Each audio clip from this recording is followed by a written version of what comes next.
ॐ नमो भगवते वासुदेवाय सान्द्रानन्दावबोधात्मकम् अनुपमिदं कालदेशावधिभ्यां निर्मुक्तम् नित्यमुक्तं निगमशतसहस्रेण निर्भास्यमानम् अस्पष्टं दृष्टमात्रे पुनः उरुपुरुषार्थात्मकं ब्रह्मतत्त्वं तत्तावद्भाति साक्षात् गुरुपवनपुरे हन्तभाग्यं जनानाम्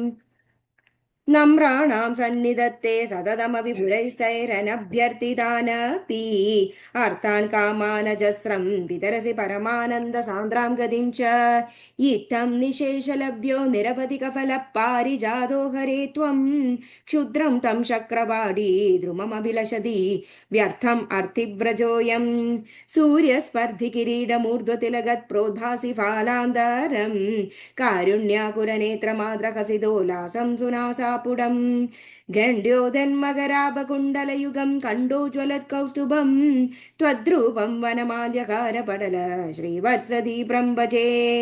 केयूराङ्गदकङ्गणोत्तममहारत्नाङ्गुलीयाङ्गीद श्रीमद्बाहुचतुष्कसङ्गदगदा शङ्गारि पङ्गेरुहां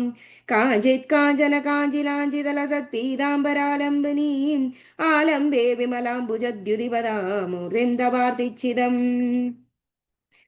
के पडन्दो नामानि प्रमदपरसिन्धौ निबदिताः स्मरन्दो रूपं ते वरद कथयन्दो गुणगदाः चरन्दो ये भक्ता त्वयि खलु रमन्दे परममुन् अहं धन्यान् मन्ये समधिगद सर्वाभिलषितान् विधूय क्लेशान् मे गुरु शरणयुग्मं धृतरसं भवक्षेत्रप्राप्तौ करमभिजते पूजनविधौ भवन्मूर्त्यालोके नयनमददे पादतुलसी परिक्राणे क्राणं श्रवणमभिदे चारुचरिते श्रीहरे नमः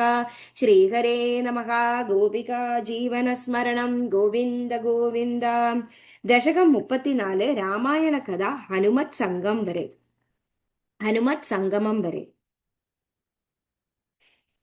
ഗിർവാണൈരർത്യമാനോ ദശമുഖനിധനം കോസലേഷ്വശൃംഗേ പുത്രിയാമിഷ്ടമിष्ट्वा ദദുഷി ദശരഥ ക്ഷ്മാഭൃതേ പായസാഗ്ര്യം തദ്ഭുക്ത്യാ തത്പുണ്ഡ്രീഷ്വപി तिसृषु समं जातगर्भासु जादो रामस्त्वं लक्ष्मणेन स्वयमदवरदेनाभिशत्रुघ्ननाम्नाम् कोदण्डी कौशिकस्य क्रतुवरमभिदुं लक्ष्मणेनानुयादो याधो भूस्तादवाजा मुनिगदितमनु द्वन्द्वशान्ताध्वखेदः नृणां त्राणाय बाणैर्मुनिभजनबला ताडगां पाडयित्वा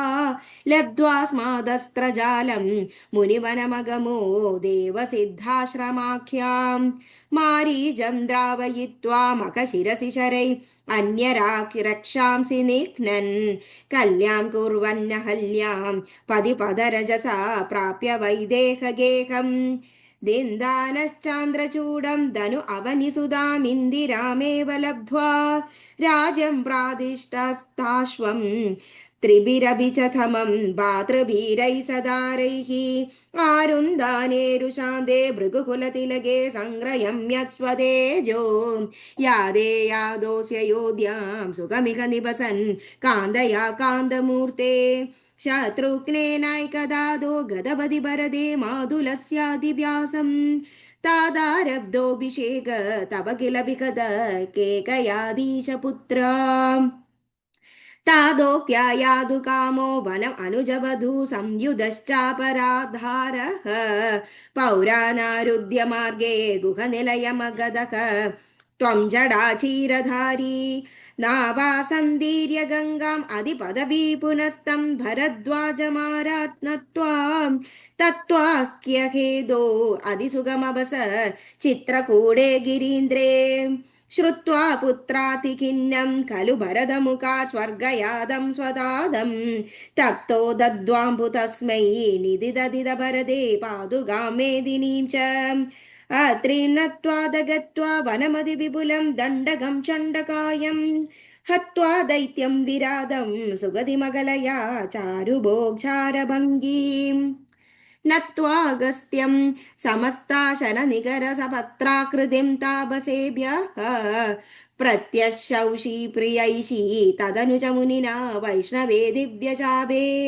ब्रह्मास्त्रे चाभिदत्ते पदि पितृसुहृदं वीक्ष्य भूयो जडायुं मोदात् गोदादडान्ते परिम्रमसि पुरा पञ्चवड्यां वधूढ्याम् प्राप्ताया शूर्पणख्या मदनजलधृतेरर्थनैर्निस्सहात्मा तां सौमित्रौ विसृज्य प्रबलतमरुषा तेन निर्लूननासां दृष्ट्वैनामृष्टचित्तं करमभिपतितं भूषणं च त्रिमूर्धम् व्याहिंसीराशनारान पीययुधः समधिगान् तक्षणादक्षतोष्माम् सोदर्या प्रोक्तवार्ता विवश दशमुखादिष्टमारीजमाया सारङ्गम् सारसाख्या स्पृहितमनुगद प्रावदीर्बाणखादम् तन्माया क्रन्दतिर्या पिदद्भवदनुजां रावणस्तामहार्षीत् तेनार्तोऽपि त्वमन्द किमपि मुदमदा त्वद्वपुदोपायलाभात् भूयस्तन्वीं विजिन्वन् अकृतदशमुखस्त्वद्वधूमद्वदेनेति उक्त्वा यादे जडायौ दिवमदसुहृद प्रादना प्रेतकार्यं गृह्णानं तं कबन्धं जघनिदशबरीं प्रेक्ष्य पम्बातडे त्वं सम्प्राप्तो पादसूनुं भृशमुदितमना पाहि वादालयेशा श्रीहरे नमः श्रीहरे नमः गोपिका जीवनस्मरणं गोविन्द गोविन्द